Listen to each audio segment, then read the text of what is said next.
તો લેટર કાર્ડનો વિવાદ વધુને વધુ વકરી રહ્યો છે અને તેનું રાજકારણ જે છે તેનું પણ ગરમાયું છે। અમરેલીમાં પાયલ ગોટીની આજે મેડિકલ તપાસ થવાની હતી, પરંતુ હજી સુધી પાયલ ગોટી સિવિલ પહોંચી જ નથી। ગઈકાલે પણ તેણે મેડિકલ ચેકઅપ કરાવવાથી ઇનકાર કરી દીધો હતો, જ્યારે આજે ફરી તેને મેડિકલ ચેકઅપ માટે લાવનાર હતી, પણ હજી સુધી તે સિવિલ નથી પહોંચી। ગઈકાલે રાત્રે પાયલના ઘરે પહોંચી હતી મેડિકલની ટીમ અને તેણે ઇનકાર કર્યો હતો। પાયલે ઇનકાર કરતા ચેકઅપ વિના જ આ ટીમ પરત ફરી હતી। પાયલ ગોટી વકીલ સાથે સિવિલ હોસ્પિટલ આવશે।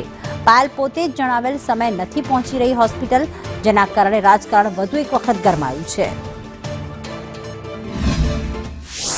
લેટર કાંડના મહિલા આરોપી દીકરી પાયલબેન ગોટીની મેડિકલ તપાસની જે વાત સામે આવી હતી, ગઈકાલે સાંજે સીટની ટીમ અને આરોગ્યની ટીમ વિઠ્ઠલપુર ખાતે પહોંચી હતી અને તેમને જે મેડિકલ તપાસ માટે આવી રહેલી પાયલ ગોટીને અટકાવવામાં આવી હતી। હાલ જે વાત રાત્રે નક્કી થયા મુજબ સવારે પાયલબેન પોતાની રીતે જ આવશે તેવી વાત કરી હતી, ત્યારે હું આપને સિવિલના દ્રશ્યો બતાવું તો સિવિલ હોસ્પિટલની અંદર સવારે 9 વાગ્યાથી પાયલબેનના મેડિકલ તપાસ માટે રાહ જોવાઈ રહી છે, પરંતુ હજુ સુધી તેઓ આવ્યા નથી।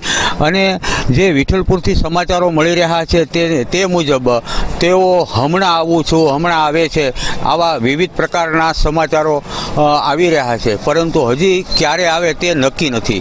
ત્યારે હવે જોવાનું એ રહે છે કે પાયલબેન મેડિકલ તપાસ માટે આવે છે કે નથી આવતા, તે હજુ કાંઈ નક્કી નથી। સૂર્યકાંત ચૌહાણ, સંદેશ ન્યૂઝ, અમરેલી।